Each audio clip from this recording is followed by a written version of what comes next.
네, 안녕하세요. 한백국제결혼 전문업체 두물머리 조성웅이라고 합니다. 이번 시간에는 참한 신부를 고르는 법에 대해서 제가 이제 설명을 좀 해드리려고 해요. 제 경험담이기도 하고요. 대부분 이제 남자들이 국제결혼을 한다라고 하면 뭐 업체들이 되게 다양하게 많이 있잖아요. 근데 대부분 보면 좀 뭐라 해야 되나 이제 신부의 이 수준이 낮은 여성을 만나서 뭐 속전속결로 첫날밤 보내고 그리고 이제 뭐 신혼여행 가고 그리고 이제 현지에서 혼인신고하고 그렇게 이제 한국으로 들어와요. 그러면은 제가 전에도 얘기했듯이 베트남 신부는 딱 세 가지로 보시면 돼요. 첫 번째는 진짜 이 사람이 괜찮아서 결혼을 하려고 하는 신부가 있고, 두 번째는 말 그대로 이제 작업을 하기 위해 나온 여성들이 많이 있어요. 그 여성들은 말 그대로 맞선 보고 죄송합니다, 제 스타일 아니에요 하고 가.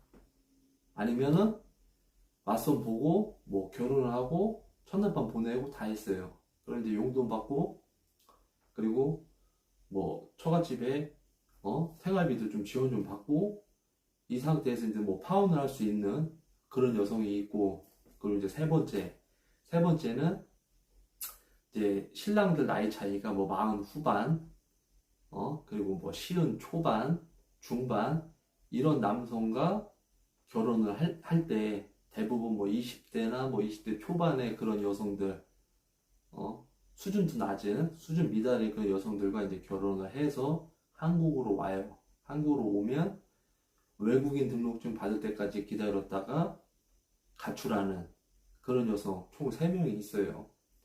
그리고 이제 신부들 대부분 보면 무슨 기숙사에서 막 합숙하고 막 이런 친구들 대부분 보면은 신부들 수준이 되게 낮아요. 그래서 한 놈만 걸려라 해. 한 놈만 걸려서 내가 받아먹을 거 다 받아먹고 그러고서는 외국인도 받고 그럼 도망가면은 끝나는 거거든요. 그러니까 신부를 고를 때, 정말 이 사람이 괜찮은 여자인지 아닌지를 파악을 하시려면 제가 7년 전에 결혼했을 때, 제가 생각했던 거를 이제 여러분들한테 이제 공유를 해드릴 테니까 그거를 좀 조금이라도 참고를 하셨으면 좋겠어요. 근데 뭐 제 말이 뭐 정답이다 아니다는 제 기준이니까 여러분들이 만약에 이 영상을 본다라고 하면 본인이 도움 될 것만 빼가시고 도움이 안 된다 싶으면 이제 그런 부분은 버려주시고 이렇게 생각하시면 돼요. 제가 이제 국제 결혼을 하러 갔을 때가 37살이었어요. 37살.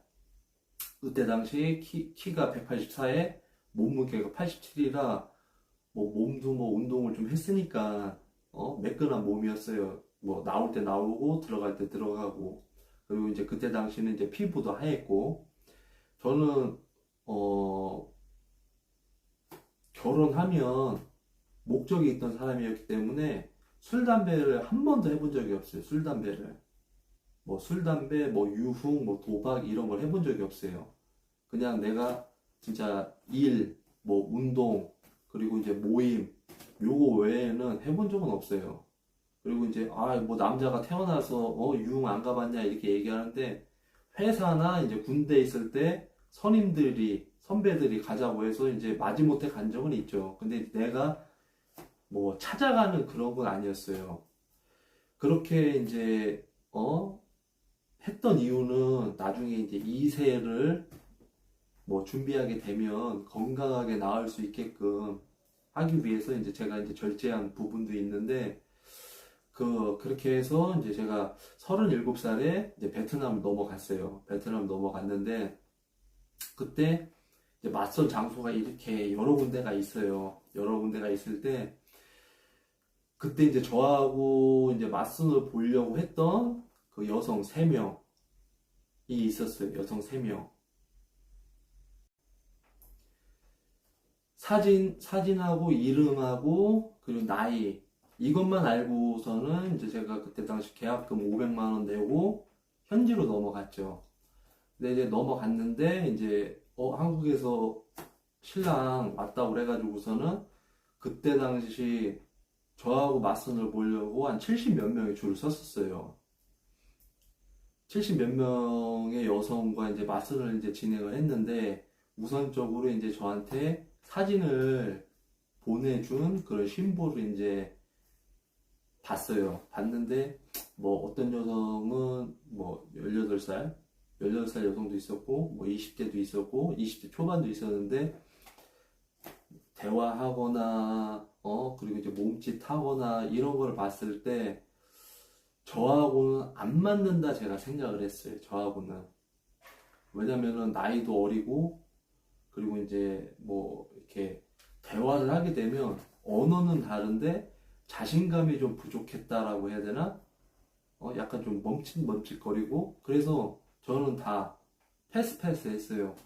그래서 한 20 몇 명인가? 20 몇 명에서 30 몇 명 정도 맞선을 보는데 너무 답답하더라고요. 이게 왠지 뭐를 나하고 맞지 않다.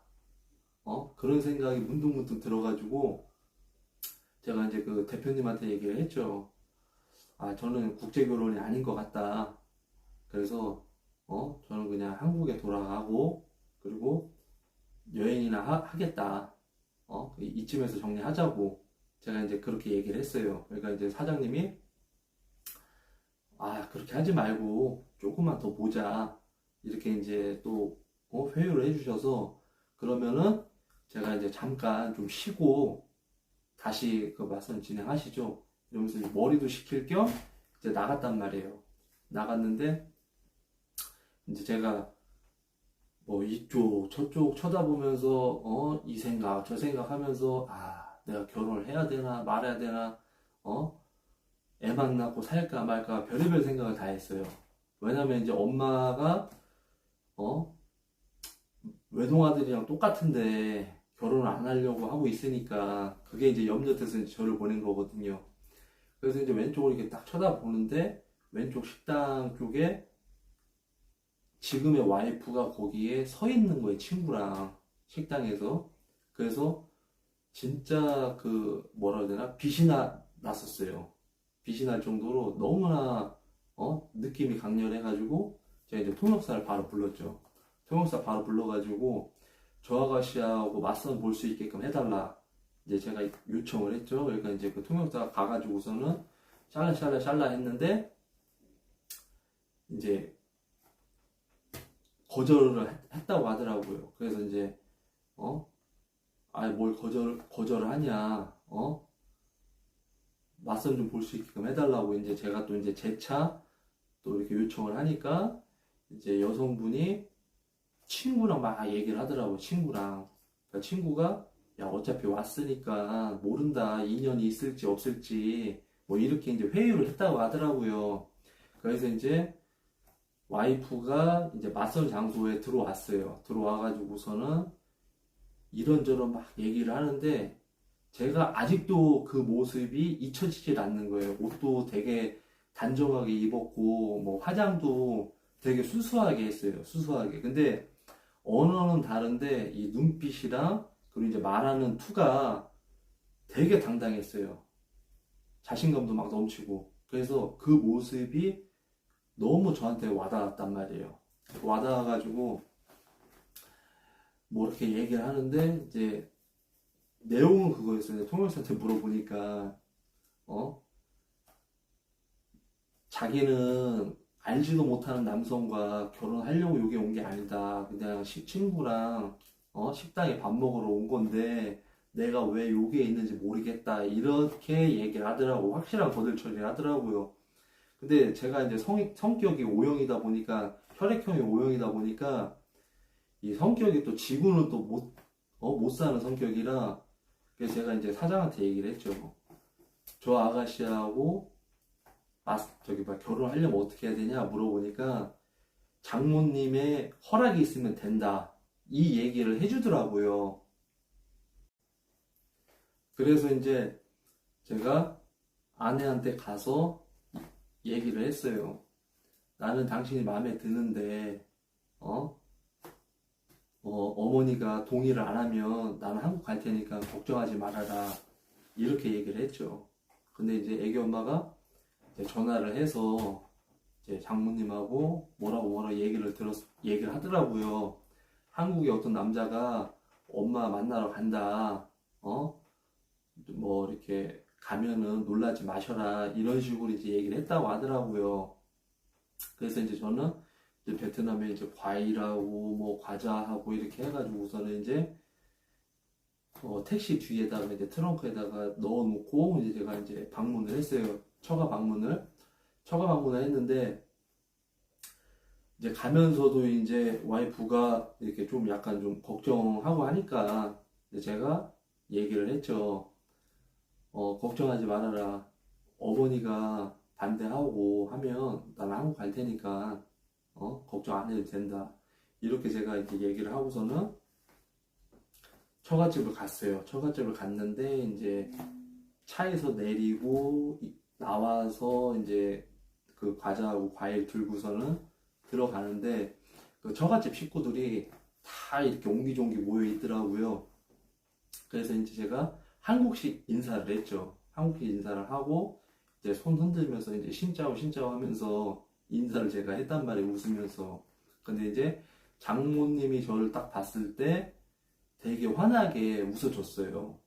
되게 환하게. 그러고서는 그 안방 그 거실에서 이제 이런저런 얘기를 많이 했어요. 이런저런 얘기를 했는데 이제 장모님이 저한테 그 얘기를 하더라고요.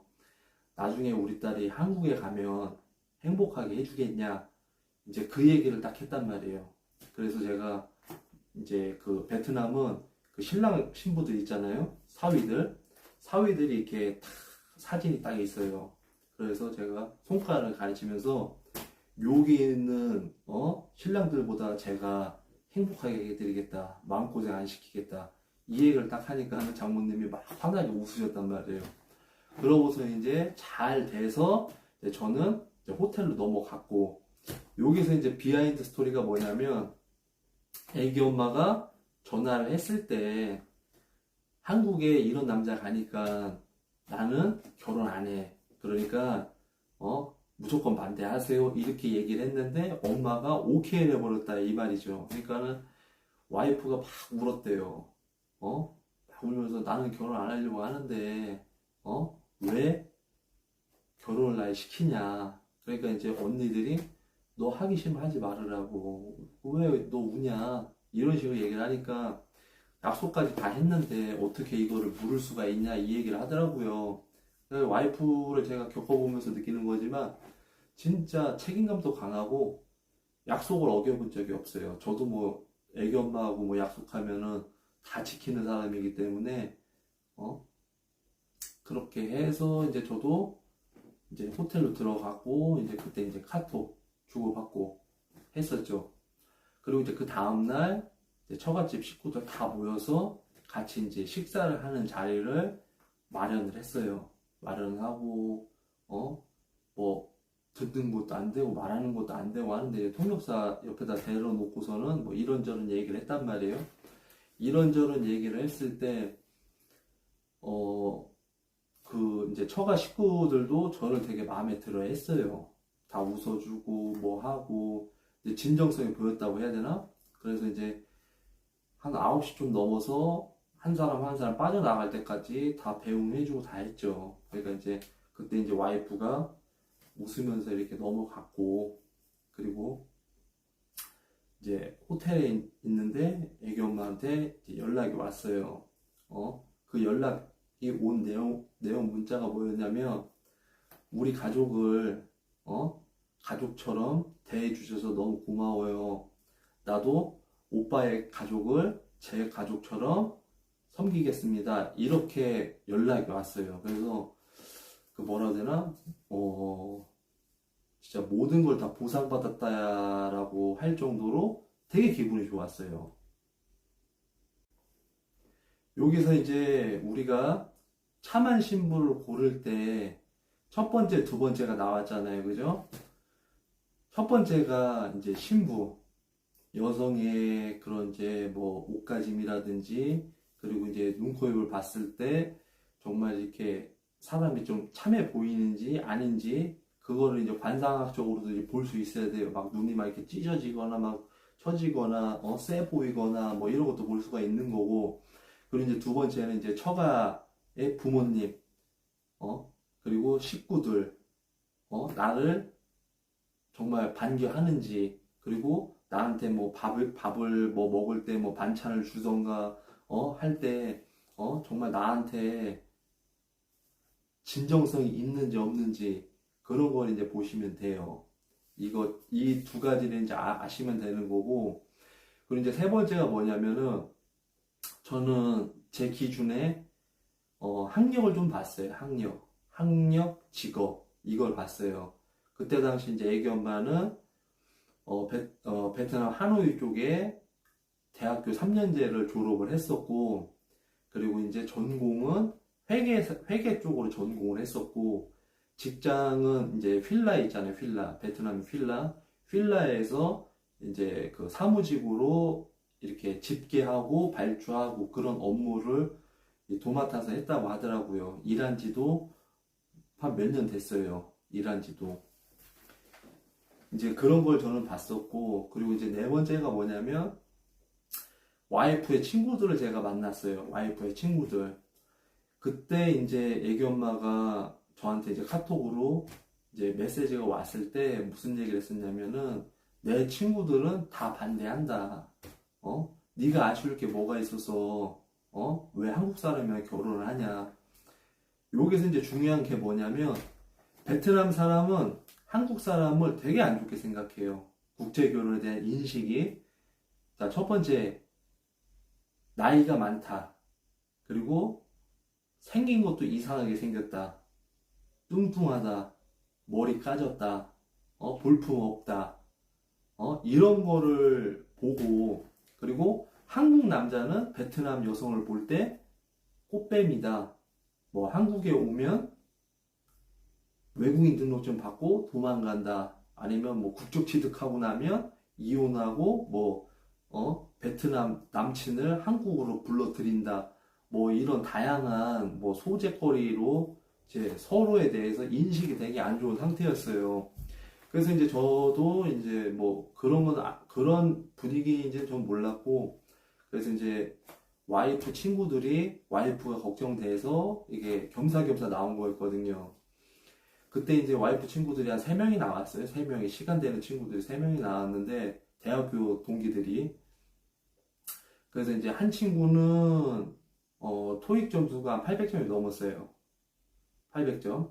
그래서 그 친구는 이제 외국계 회사에 근무를 하고 있었고, 한 친구는 그 베트남 회사에서 이제 경력직으로 근무를 하고 있었고, 한 친구는 옷장사, 시장에서 이제 옷장사를 했는데, 그 친구 같은 경우에는 그래도 이제 한국 돈으로 한 200만 원 정도 벌었죠. 200만 원이면 한국 같은 경우에는 돈 1000만 원이라고 보면 되거든요.